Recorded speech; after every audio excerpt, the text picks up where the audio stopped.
Hello दोस्तों, welcome to my YouTube channel Adda 24। दोस्तों, इस वीडियो में हम बात करने वाले हैं। पिछले वीडियो में हम बात किए थे कि भिन्न क्या होते हैं और सामान्य रूप से भिन्न को कितने भागों में विभाजित किया गया है। लेकिन आज इस वीडियो में देखेंगे कि भिन्न कितने प्रकार के होते हैं। तो आइए देखते हैं। तो हमारा टॉपिक आज का क्या है? भिन्नों के प्रकार। क्या है? भिन्नों के प्रकार। भिन्नों के प्रकार यानी टाइप्स ऑफ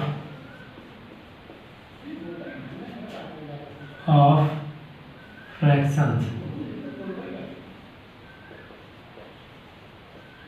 भिन्नों के प्रकार। तो भिन्न कई प्रकार के होते हैं। तो मुख्य रूप से भिन्न 7 प्रकार के होते हैं। आइए इन प्रकारों में पहला प्रकार हम देखते हैं। तो पहला प्रकार है समहर भिन्न। क्या पहला प्रकार है? समहर भिन्न यानी ऐसा भिन्न, 2 या 2 से अधिक ऐसे भिन्न जिनका हर बराबर हो, जिनका हर बराबर हो अर्थात समान हो, उसे समहर भिन्न कहते हैं। यानी जैसे 1/2, 5/2, 7/2, 13/2। देखेंगे कि इन भिन्नों में सब में हर क्या है? एक ही है। सबका हर क्या है? 2, 2, 2, 2। यानी सबका डिनोमिनेटर यानी हर एक ही है अर्थात समान है, बराबर है। तो ये इन भिन्नों को क्या कहेंगे? समहर भिन्न। क्या कहेंगे? समहर भिन्न। समहर भिन्न। ये कौन सी भिन्न होंगी? समहर भिन्न। यानी 2 या 2 से अधिक ऐसी भिन्न जिनका हर समान हो, उसे समहर भिन्न कहते हैं। तो उम्मीद है आपको समहर भिन्न के बारे में जानकारी हो गई होगी। दूसरा प्रकार है इसका विषमहर भिन्न। विषमहर भिन्न। भिन्न जिसको हम कहते हैं कि जिसका हर, इसके नाम से ही स्पष्ट है कि हर क्या हो? विषम हो। हर क्या हो? विषम हो यानी असमान हो, असमान हो। क्या असमान हो? हर। यानी 2 या 2 से अधिक ऐसी भिन्न जिनका हर असमान हो, तो इन भिन्नों को हम कहेंगे विषमहर भिन्न। जैसे देख लेते हैं 7/15, 13/12, 26/11। देखेंगे इन प्रत्येक भिन्नों में हर असमान है। किसी का हर किसी अन्य भिन्न के हर के बराबर नहीं आ रहा है अर्थात ये भिन्न आपस में क्या होंगी? विषमहर भिन्न। क्या कहलाएंगी? विषमहर भिन्न। हर भिन्न। तो अभी तक हमने आपको बताया कि समहर भिन्न क्या होता है? ऐसी 2 या 2 से अधिक भिन्न जिनका हर समान हो, उसे समहर भिन्न। और दूसरा प्रकार इसका बताए हैं कि विषमहर भिन्न। 2 या 2 से अधिक ऐसी भिन्न जिनका हर असमान अर्थात किसी एक भिन्न का हर दूसरे भिन्न के हर के बराबर न हो, तो ऐसी भिन्नों को हम विषम भिन्न के नाम से जानेंगे। दोस्तों, अब आगे बढ़ते हुए भिन्न के अगले प्रकार की तरफ हम जाते हैं। भिन्न के अगले प्रकार, ये छोटे छोटे टॉपिक हैं जो हम अभी क्लियर कर दे रहे हैं। ये बहुत बड़ा टॉपिक नहीं है, ये छोटे छोटे फैक्टर हैं जो इनसे जुड़े हुए सवालों के बीच में आ सकते हैं। तो अगला प्रकार है उचित भिन्न। क्या है? उचित भिन्न। अगला प्रकार है, तीसरा नंबर पे है उचित भिन्न। जिसको हम प्रॉपर फ्रैक्शन के नाम से भी जानते हैं, प्रॉपर फ्रैक्शन।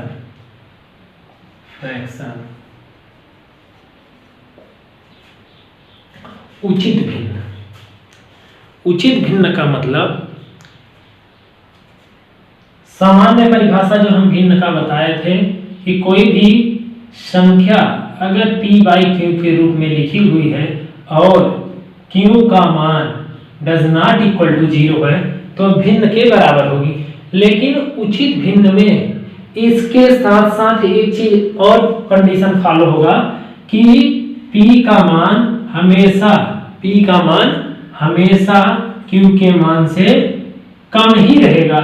अर्थात ऐसी भिन्न या ऐसे भिन्न जिनका अंश हमेशा हर से छोटा रहे तो ऐसी भिन्न को हम प्रॉपर फ्रैक्शन अर्थात उचित भिन्न के नाम से जानेंगे। जैसे 1/2, 3/5, 7/21, 43/53, ये सब किस प्रकार की भिन्न है? उचित भिन्न, क्योंकि इन भिन्नों में अंश का मान हर के मान से सदैव कम आ रहा है। इससे स्पष्ट है कि ये भिन्ने उचित भिन्न कहलाएंगी। अर्थात उचित भिन्न ऐसी भिन्न होती हैं जिनमें अंश का मान हर के मान से सदैव कम होता है। इसी प्रकार अगला भिन्न का प्रकार है, अगला भिन्न का प्रकार है चौथे नंबर पे अनुचित भिन्न। अनुचित भिन्न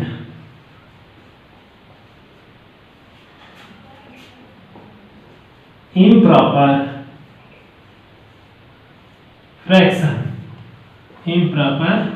फ्रैक्शन।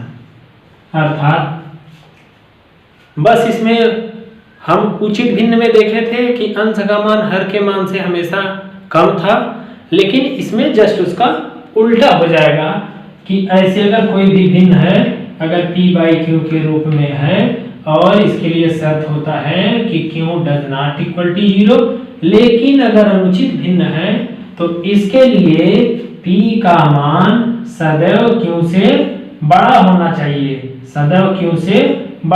चाहिए।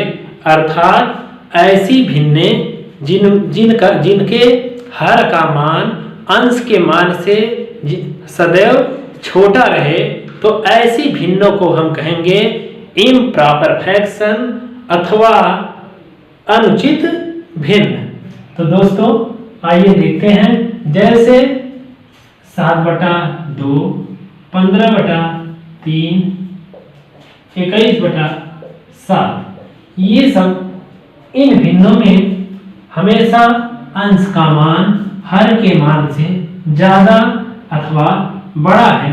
इससे यह स्पष्ट है कि ये भिन्ने अनुचित भिन्न की श्रेणी में आएंगी। ये भिन्ने किस श्रेणी में आएंगी? अनुचित अर्थात इम्प्रॉपर फ्रैक्शन की श्रेणी में आएंगी। तो बढ़ते हैं अगले भिन्न की ओर, भिन्न के अगले प्रकार की ओर। अगला भिन्न का प्रकार है आपका संयुक्त भिन्न, जिसको हम अंग्रेजी में कहते हैं कंपोजिट फ्रैक्शन। क्या कहते हैं? Composite fraction.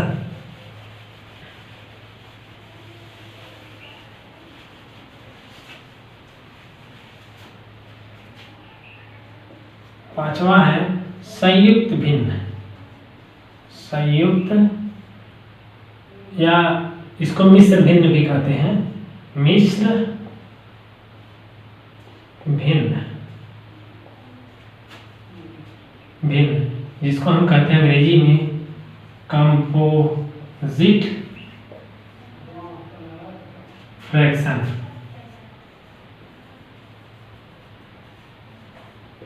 कंपोजिट फ्रैक्शन दोस्तों सामान्यतः आप सुने ही होंगे कि जो भी कुछ भिन्न ऐसे होते हैं जो सही बटे के रूप में होते हैं।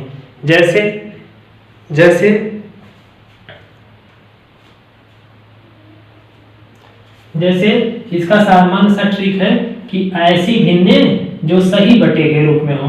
जैसे 5 सही 6/7, 11 सही 3/9, 15 सही 13/35। यह ऐसी भिन्ने, ये सही है, इसको पढ़ेंगे जैसे 5 सही 6/7। ऐसी भिन्ने जो हमेशा सही बटे के रूप में रहें, तो ऐसी भिन्नों को हम क्या कहेंगे? संयुक्त अथवा मिश्र भिन्न, संयुक्त अथवा मिश्र भिन्न या कंपोजिट फ्रैक्शन। क्या कहेंगे? Composite fraction. अगला है व्युत्क्रम भिन्न। अगला क्या है? व्युत्क्रम भिन्न। 6वें नंबर पे है व्युत्क्रम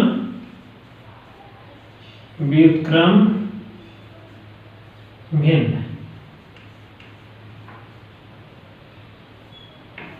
इनवर्स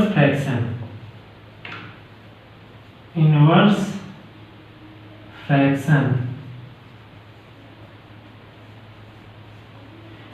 व्युत्क्रम भिन्न जैसे देखेंगे, अगर कोई भिन्न, यदि कोई भिन्न जैसे मान लेते हैं अगर p/q के रूप में है और q does not equal to 0, यह कोई भिन्न है और इसका व्युत्क्रम भिन्न हो जाएगा, जस्ट इसका उल्टा, यानी q/p, बट यहाँ पर p does not equal to 0। यहाँ पे p does not equal to 0 क्यों होगा? क्योंकि p यहाँ पे डिनोमिनेटर के फॉर्म में है, अर्थात हर के रूप में है, और एक भिन्न होने के लिए हर का मान सदैव 0 के बराबर नहीं होना चाहिए, 0 से ज्यादा होना चाहिए।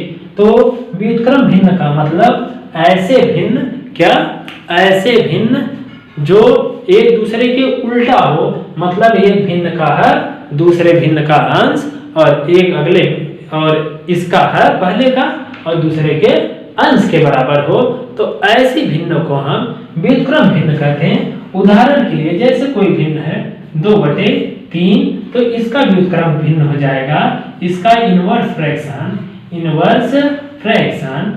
क्या हो जाएगा? 3/2। इसका इनवर्स फ्रैक्शन 3/2। अगर कोई भिन्न मान लेते हैं कि 6/7 है, तो इसका इनवर्स फ्रैक्शन हो जाएगा 7/6, माने इसका उल्टा। तो व्युत्क्रम का मतलब भी सामान्य अर्थ होता है उल्टा। तो आशा है कि इनवर्स फ्रैक्शन या अभी तक हमने जितने भिन्न के प्रकार बताए हैं वो आपको भली भांति समझ में आ रहा होगा। ये दोस्तों ये बहुत छोटे छोटे टॉपिक हैं, जो आगे के हम जो न्यूमेरिकल्स लगाएंगे उसमें इनका एप्लीकेशन आएगा, इसलिए हम इस वीडियो में विस्तार पूर्वक इन चीजों का चर्चा कर रहे हैं। अगला है सतत भिन्न। लास्ट प्रकार है आपका सतत भिन्न।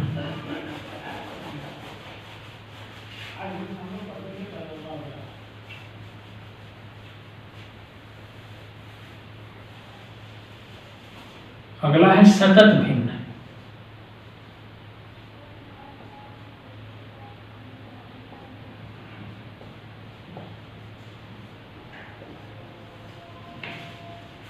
अगला है सतत भिन्न। इसके बाद भी एक छोटा सा प्रकार है भिन्न का, उसको भी बताएंगे। अगर कोई भिन्न, इसको हम अंग्रेजी में कहते हैं कॉन्टिन्यूड फ्रैक्शन। क्या कहेंगे? कॉन्टिन्यूड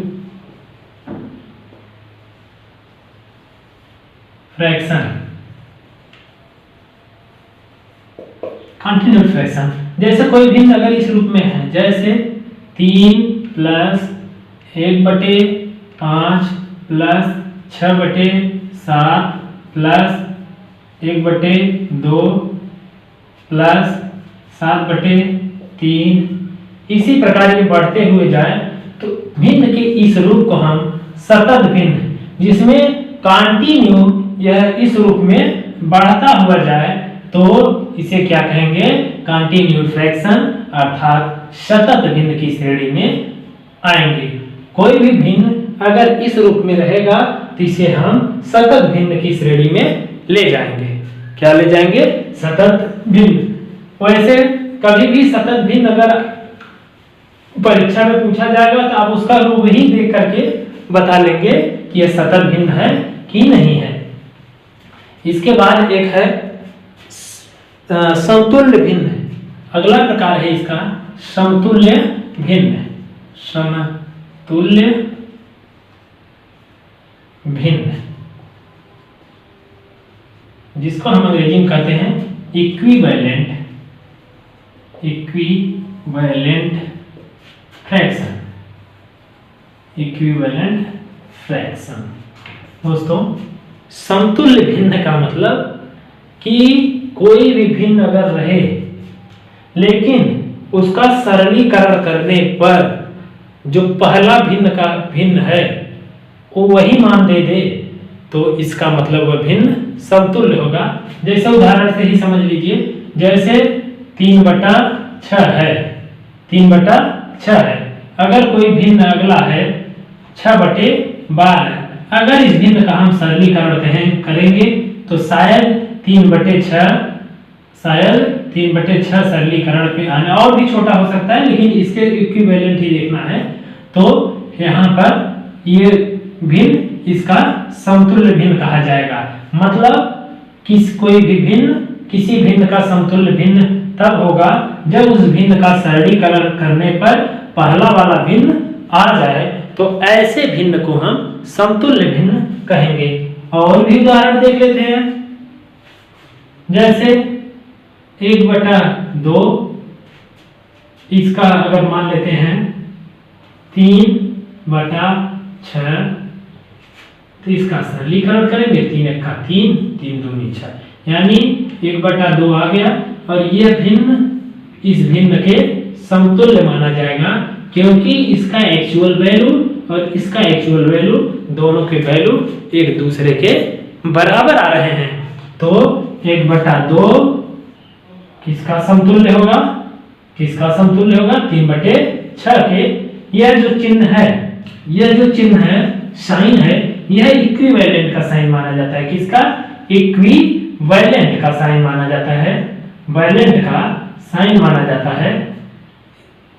इसका मान बराबर अथवा बराबर से थोड़ा सा भिन्न हो सकता है, इसलिए इसको इक्विवेलेंट की श्रेणी में रखा गया है। तो दोस्तों, उम्मीद है कि यह वीडियो आपके लिए बहुत ही हेल्पफुल और आपको पसंद भी आया होगा। दोस्तों, अगर आप वनडे एग्जाम्स की तैयारी कर रहे हैं, जैसे टेट, सुपर टेट, UPSSC और UPPCS के अंतर्गत जो CSAT का पेपर होता है, SSC, तमाम जो वनडे एग्जाम्स हैं उनके लिए हमारे द्वारा पढ़ाई गई सारी बातें बहुत ही हेल्पफुल और सार्थक साबित होती हैं। तो आप हमारे साथ हर वीडियो में बने रहिए और हमारे चैनल को लाइक, सब्सक्राइब और सपोर्ट करना ना भूलें। तो मिलते हैं अगले वीडियो में एक नए टॉपिक के साथ। तब तक के लिए धन्यवाद।